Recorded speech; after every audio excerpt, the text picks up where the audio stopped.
base map on this car. I drove on it yesterday. Sorry I didn't show you guys that. It was a little lean. Unlike yesterday's video, I don't have a random ECU with a random tune in it this time. I have an actual base map meant for this engine. You're going to see some extra wires and stuff here. I need to redo all that because that was to make these xenons work. This car was not originally xenon, and it was actually facelift and all that crap with halogen lights. Ignore that. But I'm going to be doing an oil change on it before I put this next revision on here. This next revision should be good enough to actually hear boost or hit boost and hear this wastegate dump, which is done, by the way. I do need to clearance the inside there a little bit because it's rattling on cold starts and stuff when there's a lot of vibrations.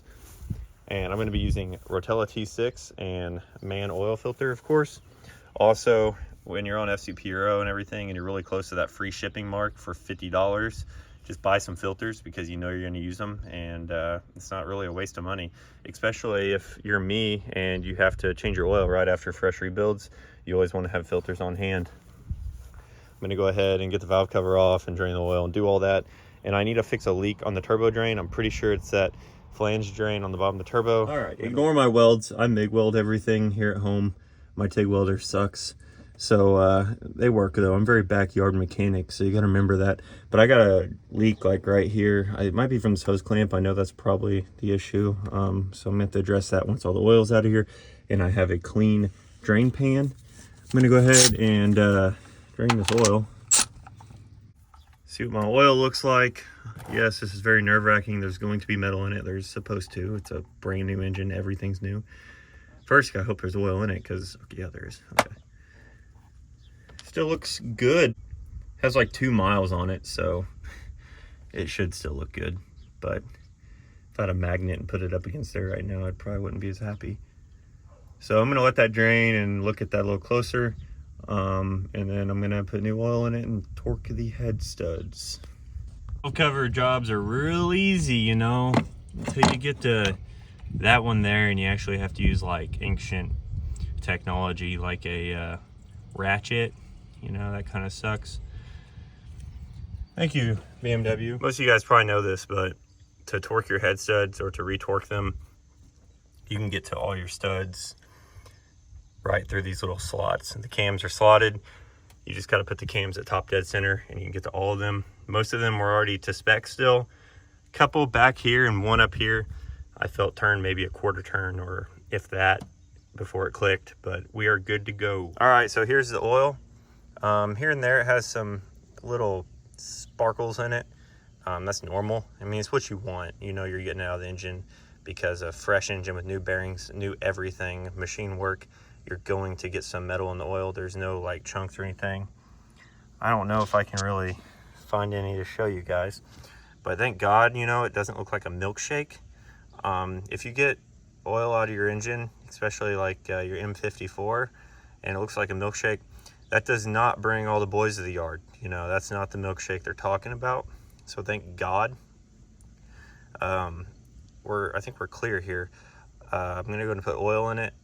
Actually, I gotta fix the turbo drain leak. Thanks for reminding me, guys. Appreciate that. Well, that's why the drain was leaking. I don't know why they made that flange so thin on this drain fitting, but this side's straight, as you can see, and that side's bowed. So this explains that leak. This was like a nice one. It was really long and it was at the right angle and everything. I'm probably gonna have to go back to the one I was using, your standard one that comes with these turbos, because they have thicker flanges. And that ain't gonna work. Let's give this a whirl.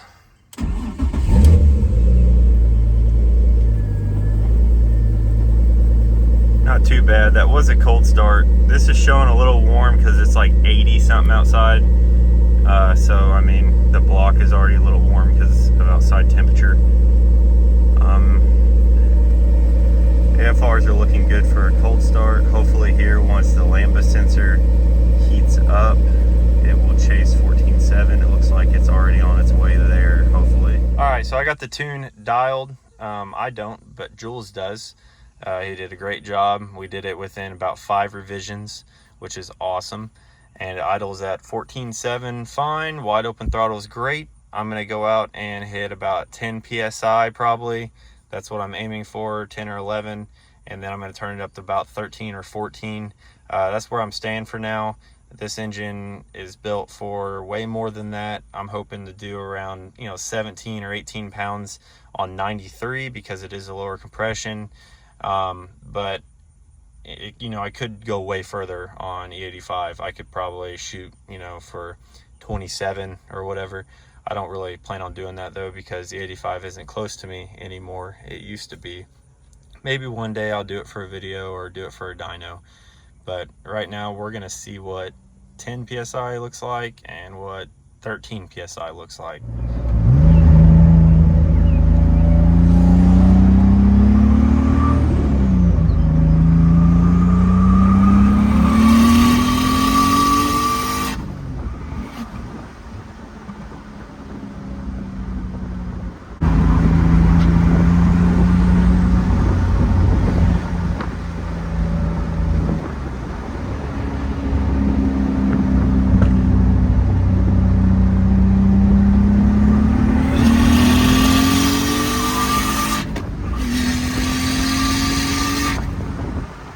Alright, so this pull's going to be like on 13 pounds, I think, roughly. It might go to 14. Last clip you seen was 10 or 11. We're just going slow here.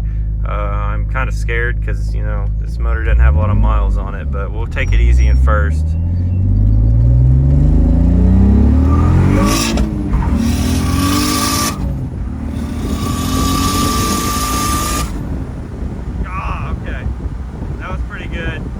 To go in the fourth, and I ain't gonna lie, I didn't get it all the way in the fourth, so I stopped there. Especially shifting with or driving with one hand and shifting, it's kind of hard sometimes to do that perfectly, so my bad. But it felt pretty good. I wasn't even looking at the speedo, I was just kind of focusing on the road. This closed course, dead end, nothing out here. So I'll turn around and try that again, and maybe I'll hit fourth. All right, third try.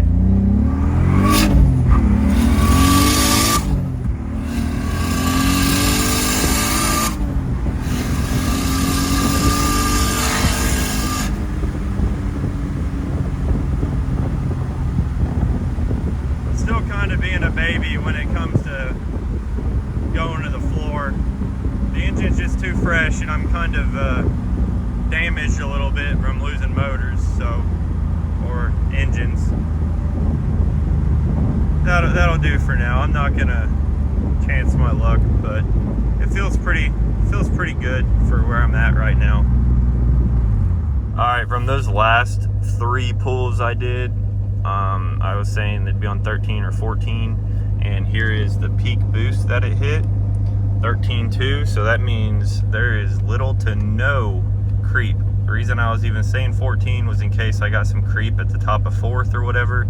I kind of started to touch the high end of fourth gear there, not a lot, and we still maintained 13.2, so that is very good.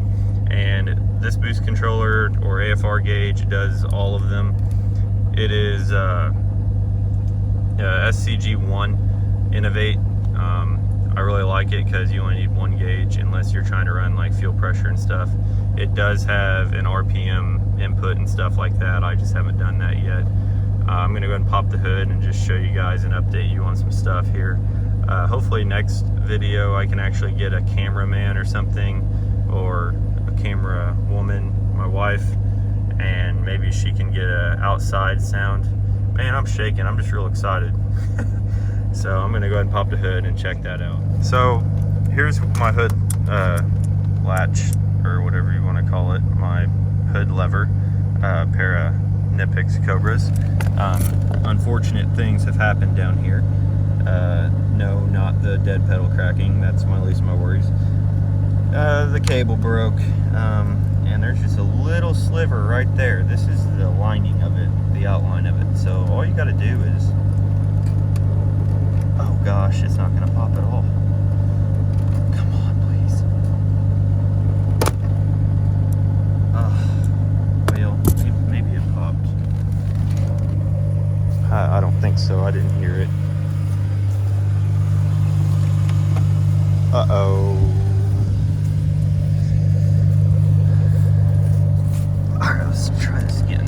like dirty floor. I just mowed the grass recently, as you can tell.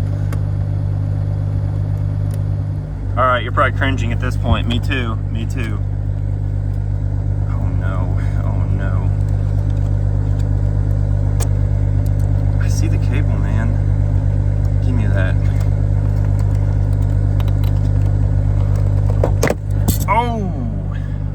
Oh man. That's gonna lose some value on Marketplace. But I heard it. Uh-oh. Uh-oh. Oh, look at that. Oh no. Okay, we're here. We made it. Things to check is your upper radiator hose when you're boosted. And if you're blowing coolant out, which this is not coolant, or it would be down this side too. Yeah, that's from the breather. That's how clean this build is. This thing kind of flops around a little bit. I got a bracket for that from Fresh Produce that I need to try yet. But everything seems okay, you know? It's not knocking. There's not coolant everywhere. My tap did not release coolant. That did scare me, but this is from that guy. And yeah, I don't know if I didn't finish that. Your coolant hose, you know, it's going to be hard, but they'll really bulge up if you're pressurizing your coolant system from your engine. And if you're not sure, when you shut the car off, come back a couple hours. I'd give it a couple hours because you can like bake an egg in these cars. If you don't let them sit an hour, they're not cooled off after an hour. But come back a couple hours later and make sure that hose is actually soft. If not, you have pressure in there, and that is from your combustion chambers, and that means you have a liquid head. Ask me how I know. I haven't really showed a lot of this being done, just a little bit, but it seems to be doing all right. It's not banging around because I got solid engine mounts. I didn't want to do that, but I kind of had to. And I still got to do my AC lines because I got to bend them. That one's pink. Good thing I have other lines to keep trying it on because the wastegate's in the way, and that takes priority, you know, over AC. Looking good. A couple issues left with the car is this hood latch situation. These are zip tied in here because this will not stay in here anymore. And if your cable comes out, you're really not getting your hood open. I have all that ordered though. And then I just noticed, just out here making this video, if I can show you, probably not. All right, I don't know if you can see that, but I just noticed making this video that that Vanos line is bad. You can see the oil sitting in that crimp fitting there. I've been having a pretty bad oil leak. The first one was with the turbo drain. I showed that at the beginning of the video. Next one was on this side of the engine, and I was like, surely it's not the oil filter housing gasket. It's brand new, and I try to, you know, take my time installing that, especially with this manifold. You got to pull everything to pull that out, and it's definitely that Vanos line. But hopefully that fixes the oil leak. The only sad part about fixing the oil leak is my driveway isn't going to look like I own a bunch of clapped out BMWs. It's hot out here today, but those pulls you just watched, that is with a 3.46 differential. It is horrible for boosted cars. Like, I'm not even getting my full potential out of my turbo at all. And as soon as you shift, you got to shift again. It just sucks. And that is what came in this car. It was an automatic 325. I got new differential bushings and stuff I got to do anyway, so I'll probably pull this diff and put in a 293.